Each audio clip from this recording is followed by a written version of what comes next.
සුබ දවසක් කියලා පිළිගන්නවා MD Electronics YouTube channel එකට ඔයාලව අද ඇවිත් තියෙනවා JBL speaker එකක්. මේක charging port එක මේ විදිහට ගැලවිලා. හරි අද අපි වීඩියෝ එකෙන් කතා කරන්නේ කොහොමද මේ charging point එක ආපහු තිබුණ විදිහටම සවි කරගන්නේ කියලා. මේකේ පාත් ටිකත් ඔයාලට පේන විදිහට මේ විදිහට ඩැමේජ් වෙලා තියෙනවා. මුලින්ම අපි මේ charging port එකේ මේ ground එකට EN ටිකක් තියාගෙන ඉන්න ඕන. මේ charging port එක board එකට සවිමත්ව අල්ලලා තියෙන්නේ. ඒක නිසා අපි charging wire එක ගලවනවා ගහනකොට නැත්තම් charging port එකත් අපිට ආයෙ ගැලවිලා එන්න පුළුවන්. ඒ නිසා මේ විදිහට වටේට EN ටිකක් තියාගන්න පුළුවන්. ඊට පස්සේ අපි මේක නිවැරදිව තිබුණ විදිහටම අපි මේ විදිහට තියාගෙන එතන පොඩි කට්ට දෙකක් තියෙනවා. ඒ කට්ට දෙකට බහිනවා. ඊට පස්සේ මේක මේ පාත් කැඩිලා තියෙන්නේ. ඒවට පෑහෙන්නේ නැහැ. ඊට මෙහාට වෙන්න අපිට පුළුවන් මේ විදිහට තූර ගන්න. තබ පාට මත වෙනකන් ඒ පාත් එක අපි ඩැමේජ් වෙච්ච මේ විදිහට තූරගෙන පාත් දෙකම තියෙනවා. ඒ පාත් දෙකම මේ විදිහට තූර ගන්න ඕන. හොඳට පාත් එක මතු වෙනකන්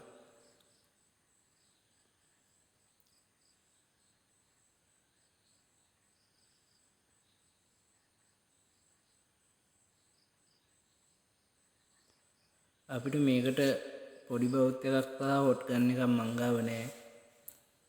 අපි මං එදිනෙදා වැඩ කරන්න පාවිච්චි කරන බවුත් එකෙන් තමයි මේක පාස්සන්න යන්නේ. ඊට පස්සේ ඔයාලට මේ විදිහට මේ charging port එක හරියට බලලා තියාගන්න පුළුවන් පොඩි කට්ට දෙකක් තියෙනවා. මේ කට්ට දෙක වැටෙන විදියට මේ විදිහට උඩින් තියලා අල්ලගෙන අපි charging port එකේ පිටට EN තියාගත්ත ඒවා මේ විදිහට දැන් උණු කරගන්න ඕන වටේට.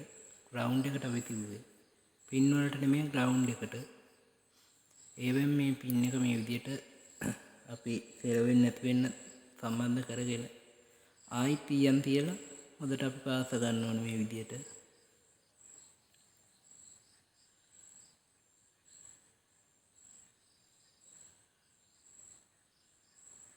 මේ විදිහට පැවැත්වෙන්නේ නැතොත් වෙන්නේ මේ අපි charging port එකයි wire එක ගලවලා ගන්නකොට මේක ගැලවිලා එනවා. ඒ නිසා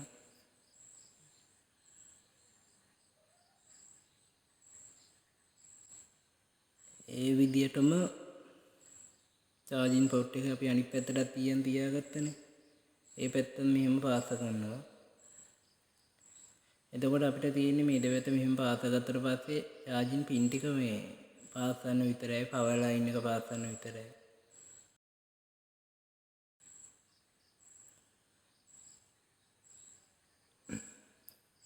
දැන් අපි මේ විදිහට දෙපැත්තම හොඳින් පාස ගත්තා. දැන් ඉතින් මේ charging port එක ගැලවිලා ඉන්න නම් ආයි ඉඩක් නැහැ.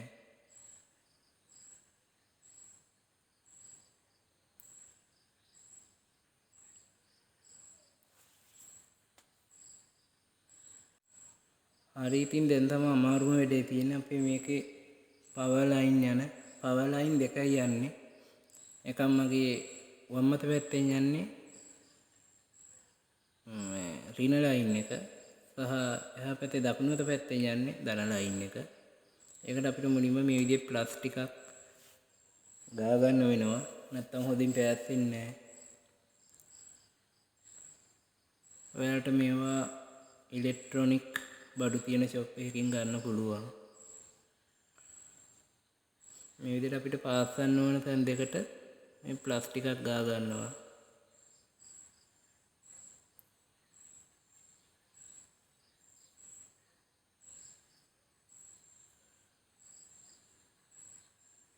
ඔයාලට පේනවා ඇති අපිට පාස් ගන්න තියෙන මේ දෙපැත්ත. දැන් මම බවුත් එකෙන් මේ විදිහට පාස්වර්ඩ් එක EN නැති නිසා අල්ලන්නේ නැහැ. අපි EN ටිකක් තියාගමු මේ දෙපැත්තට.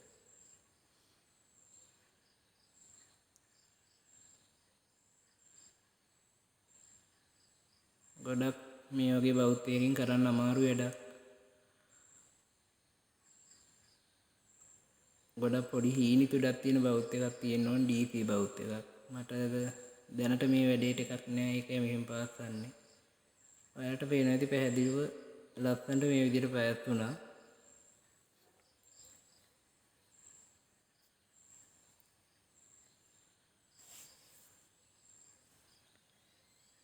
ඔයාලට පේනවා ඇති අපි පාසගත්තට මේ විදිහට පින් දෙකක් එකට පැවැත්විලා ඊයන් වලින් ඒ ඊයන් ටික මම මේ විදිහට අයින් කරගන්නවා. මොකද අපි වොට් 40ක බෞද්ධයකින් මේ පැවැත්වුවේ. මේ වගේ බෞද්ධයකින් ටිකක් අසීරුයි මේ වැඩේ. ඔයාලට DC බෞද්ධ එකක් ගන්න මේ වගේ වැඩක් කරනවා නම් මම ගාවත් දැනට DC බෞද්ධ එකක් නැහැ. වෙළඳ පොලෙන් මිලදී ගන්න පුළුවන් ඔයාලට DC බෞද්ධ එකක් දෙන්න කිව්වම දෙනවා. ඒකේ අපිට රස්නය පාලනය කරන්න පුළුවන්. ගොඩක් තීම් තුඩවල් දාන්න පුළුවන්. ඉතින් ඒක ගොඩක් වටිනවා. මේ විදිහට මේ ඊයන් ටික මම අයින් කරගත්ත වලට පේනවා ඉතින් දැන් දෙපැත්තේ පින් දෙකෙන් විතරයි ඊයන් තියෙන්නේ. ඒ කොහොම වුණත් අපි මේක පවර් දෙන්න කලින් මල්ටිමීටරෙන් චෙක් කරලා බලන්න ඕන ග්‍රවුන්ඩ් එකත් එක්ක ෂෝට් එකක් තියෙනවද අනිත් පින් ටික කියලා. මොකද මේ බෝඩ් එකේ තියෙන්නේ පොඩි SMD පොඩි IC එකක්. ඒ IC එක ගියොත් ඉතින් මට මේක කස්ටමර්ට දෙන්න වෙන්නෙත් නෑ. මේක වැඩ කරන තත්ත්වයක එකක්. චාර්ජින් පින් එක විතරයි ගැලවිලා තියුනේ. ඒ නිසා මට ඉතින් ලොකු ප්‍රශ්නයක් වෙනවා. ඒ නිසා මම මේ විදිහට පවර් දෙන්න කලින් චෙක් කරගන්නවා අනිත් පින් එක ෂෝට් එකක් තියෙනවද කියලා.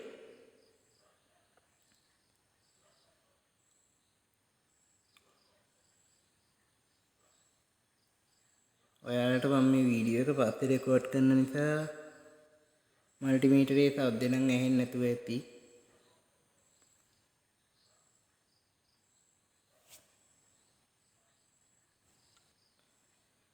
ඔව් මම චෙක් කරගත්ත කිසිම ගැටලුවක් නැහැ. කිසිම ෂෝට් එකක් නැහැ. ඔයාලත් අනිවාර්යෙන් මේව චෙක් කරන්න. මේ වගේ දෙයක් කරාම මුලින්ම පවර් දෙන්න එපා. අපි දැන් මේ විදිහට ෆෝන් චාර්ජරයක් කනෙක්ට් කරගෙන බලමු අපේ රිපෙයාර් එක සාර්ථකද කියලා. ඔව් ඔයාලට පේන ඇති චාර්ජින් බල්බ් එක පත්තු වෙනවා. ඒ කියන්නේ මේකට පවර් එනවා. අපේ රිපෙයාර් එක සාර්ථකයි. අපි මේක ඉතුරු කොටස් ටිකත් හයි කරගෙන බලමු කොහොමද කියලා.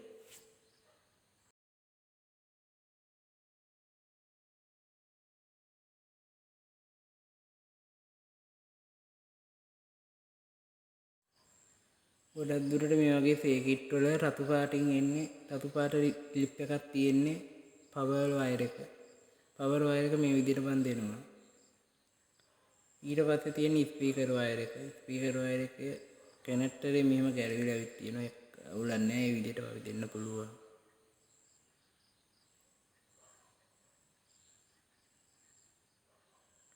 මේකේ ධන ඍණ බෝඩ් එකේ ගහලා තියෙනවා. බලා ගන්න පුළුවන් ඔයාලට ධන ඍණ කියලා. හරි ඉතින් අපි දැන් මේක පවර් ඔන් කරගෙන බලමු කියලා.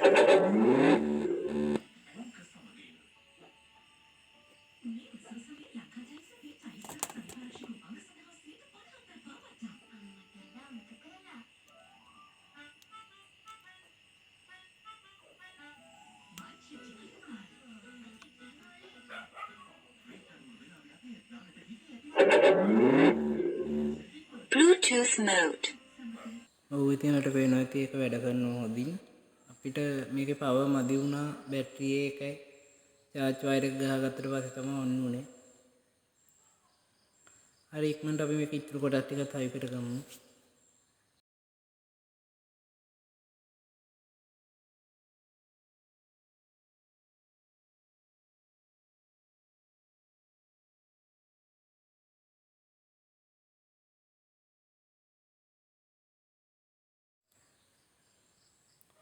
මේක මේ විදිහට තමයි සම්බන්ධ වෙන්නේ. නිකන් අතින් තද කරාම වටේට කට්ට ටික සෙට් වෙන්න තමයි තියෙන්නේ. හරි ඉතින් අපි මේක මේ විදිහට සවි කරගත්තා.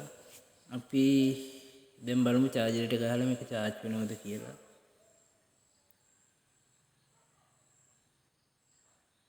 ඔව් එයාලට නම් පේනවද දන්නේ නැහැ මේක රතු පාට බල්බ් එක පත් වෙනවා charge වෙනවා. අපි දැන් පෙන් එකක් ගහලා Bluetooth බලමු mode. කොහොමද මේකේ සවුන්ඩ් එහෙම හොඳට වැඩද අපේ අතින් ඒ පැත්තට දෝෂයක් වෙලා තියෙනවා කියලා. Music.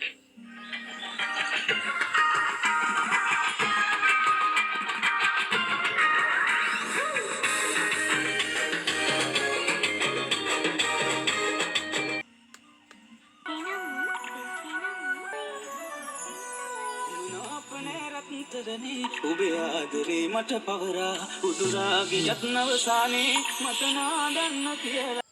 අද රිපෙයාර් එක අපේ සාර්ථකයි. කොපිරයිට් ප්‍රශ්න නිසා සින්දුවක් එක දිගට දාලා තියන්න බෑ. හොඳ සවුන්ඩ් එකක් තියෙනවා මේක පොඩි වුණාට. අද වීඩියෝ එකෙන් පොඩි හරි දෙයක් ඉගෙන ගත්තා නම් අපේ channel එක subscribe කරලා ඊට එහා පැත්තෙන් තියෙන bell icon එක call කරලා තියාගන්න. ආයිත් අලුත් වීඩියෝ එකකින් හමු වෙමු. සුබ දවසක් ඔයාලට.